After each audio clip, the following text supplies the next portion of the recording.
Good afternoon, ladies and gentlemen. Welcome. Are you having a good day? Yeah. I just have to convincing. Are you having a good day? You right there. No, don't shout. You're having a good day. Yay. Okay. Who else? I know. Gee, are you having a good day? Yeah, that's my man there. All of you together. Are you having a good day? Yeah. Where are we? Who are we about to see?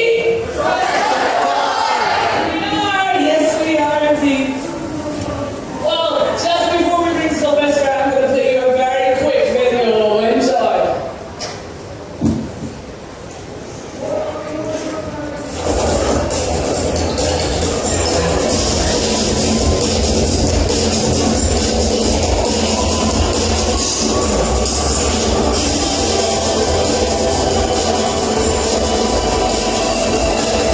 It's his excessive consumption of mushrooms.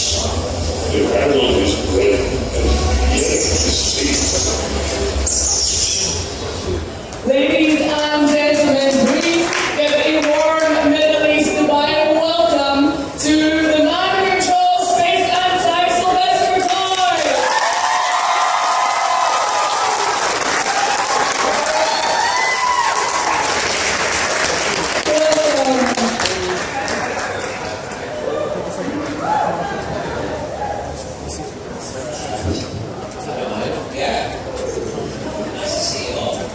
Sylvester, welcome to Dubai and welcome to your panel.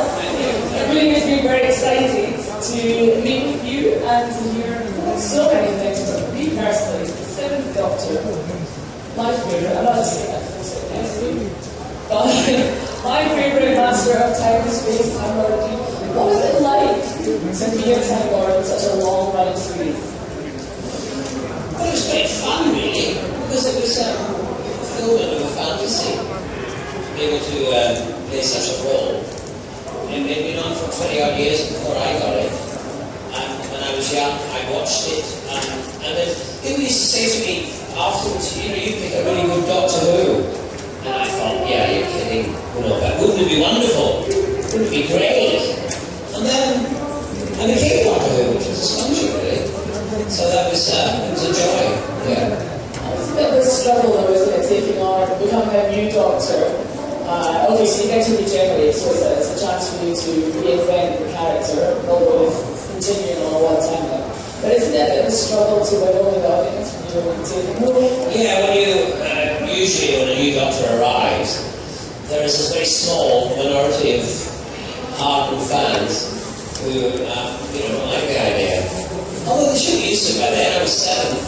And, they're 7 different actors, they must be used to the idea.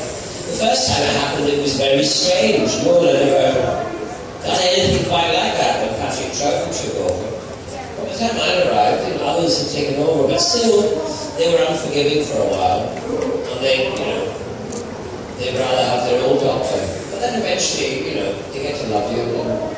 At any point did you feel like you wanted to give it up? At that when you were trying to win over the audience? Not really, no. I didn't really. I was very ignorant of what had gone before because we didn't have VCRs or any means of recording. So I hadn't really seen much stuff of the other Doctors because I'd been working in the theatre and I hadn't seen much television really. So I wasn't worried about what had gone before. Partly just because of ignorance. I had no idea what had gone before. So ignorance was bliss. And I was alright at all with it, It was good. You mentioned your previous career in the theatre, Royal Shakespeare Company, National Theatre. I've done everything in show business. I've done everything except ballet. Someone looked at my CV, actually, was the producer of Doctor Who, John Nathan Turner, he said, you have done everything. I've done street theatre, I've blown fire, I've exploded bombs on my chest, I've escaped from mailbags, I've been in Grand Opera, I've done Shakespeare, I've done Beckett, I've done modern plays, I've been in musicals, I've been in operettas. There isn't anything I haven't done in the theatre except ballet. Well, as it happens, ladies and gentlemen, Oh, yes. ballet segment from Sylvester McCoy. Bring on next to it.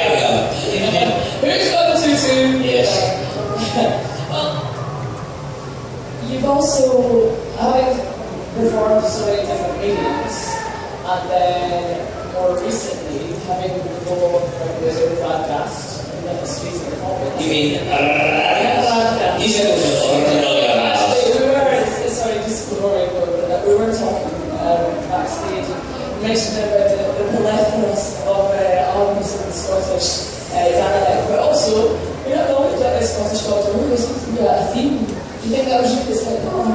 Yes, well, now you have the third Doctor coming along with Scott. But my theory for that is, I don't know if you know this, but in Glasgow, there is a permanent police box. It's there in Sucking Street. And it's, it's what the TARDIS was based on, one of the police boxes. It's still there. And on a Friday night, they do like to drink rather a lot in Scotland, especially on a Friday night when they get paid. So they all come out of the pub very drunk, and they go up to the the police box. They're banging on the door saying, "Come on in! What in? I'm the new Doctor, come on in!" And every now and again, the door opens, and a Scot falls in, and in comes Doctor Who. That's how I got the job. That's how David Tennant got the job, and I'm sure that's how Peter got the job. I heard try that we need a female when it's someone. That's the head, that's what you got to do. Actually, I'm not going to lie, I have actually done that on the TARDIS on Sauchiehall Street. Yes. If you ever visit Scotland, go check it out. It's a very famous street food. So I'd start to go on to The Hobbit, and it's less about The Hobbit. I'm sure we'll get plenty of questions from the audience on that. I'm interested in how you adapted to different mediums for filming, from stage to television to film, and then something like The Hobbit, filmed in different ways, using green screen in New Zealand. How much of a challenge is that for you? Well, filming upside down is quite interesting, especially if you live in Britain, because New Zealand's upside down. So that was, all the blood would go to your head, and all the poo would run upwards. Well, the thing about this, I love the fact that having challenges of doing something different. As I say, I've done everything except ballet. I've danced in musicals and I've done stuff like that. But I always have this type of thing. I always say yes. If someone says, "Would you like to do this job?" I say yes, and then try and work out ways of getting out of it afterwards. I never quite doing that. And so I've, innocently gone in and just tried to do operetta, acting on a huge stage with 2,500 people, and Shakespeare playing with Ian McKellen, King Lear, and all that kind of stuff. And then at the same time in the film, which is very intimate, with the camera's right there in your face. And it's really fun trying to work out how to do it. It's a bit scary too. It takes a little while to readjust. I know that Ian McKellen, who's a great theatrical actor, the great Gandalf himself. I know he was worried when we did King Lear. We toured the world with King Lear, and then we filmed it at the end. And when we came to the filming, he was very much nervous about it, because we had to do it very differently from the way we were doing it for a year and a half. So, but that's the challenge, and the challenge is the fun, really, doing the challenge. Do you find, do you prefer, with stage there's an intimacy and a connection with the audience, Yeah. You can hear the response, if there's happiness or sadness, it's immediate. Whereas with film, you might not know until the cutting room floor aspect of how it's turned out. But at any point you sense in the middle of the tape, it's like, yeah, that's going to have a big response, or that's going to be very powerful. Yeah, there is. It's funny, when you are filming, one of the great things about filming is it becomes internalized, really, and when you feel it, you actually feel it inside the moment. And you feel the honesty in yourself, inside your body. It's almost orgasmic in a way. You feel you've got it. Sometimes it's very fleeting, and it's hard to catch hold of again. But when you get it, it's a really great feeling. You think, wow, I like that. I hope they like it, because, and that's one of the drawbacks of film. We're only jigsaws, we're only parts of the jigsaw. The whole thing's made by directors and technicians. And you don't know what the final cut will be Whereas if you're on display, you know what you're doing, you know your relationship with the audience. And I work with some great directors, and one of them, children who said once, when you're on that stage, you're all gods. No matter what part you've got, the smallest part, you're all gods on that stage. If you're in a darkened room, you look much bigger than you are.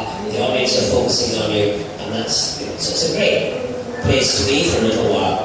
But filming is very different. But again, it's exciting trying to get that, you know. As a challenger, Yeah. do you have a preference between stage and screen? No, I like both really. I mean, I've done a lot of stage work. But now that, you know, I'm getting a bit older, and I quite like the fact that I'm doing film.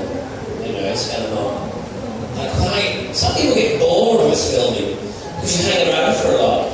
You hang around, dressing and waiting to go on and do a few seconds of work. And sometimes, you're called in, and then because of weather or something happens, you never do anything. A lot of actors find that really boring. I find it, you know, I just chill. I go to a Zen place, you know, just chill. I like that really. I suppose you could be at a Comic-Con, for example, because you have high periods of time where things are really quickly, and then sit back and forth, and so I guess it's good training in that sense. So I wanted to go back to Doctor Who because I've heard along the lines different doctors have had input onto the design of their TARDIS. And there's also a little bit about why TARDIS is bigger than your TARDIS competition. Did you ever experience that with him? Well, no, I remember when I remember wanting a punk, steampunk TARDIS interior, which I actually got, really, because when they made the Paul McGann film, actually no, it's a Sylvester McCoy and Paul McGann film, I was in it first. That was my TARDIS, that's my internal. It's not the Paul McGann inside, it's my inside. And I was very pleased to get that. I mean, that was my ideal. So the way I got what I wanted, just by chance. I mean, they didn't ask me, you know, but that's what I would like to have had. So I was kind of pleased that I got that.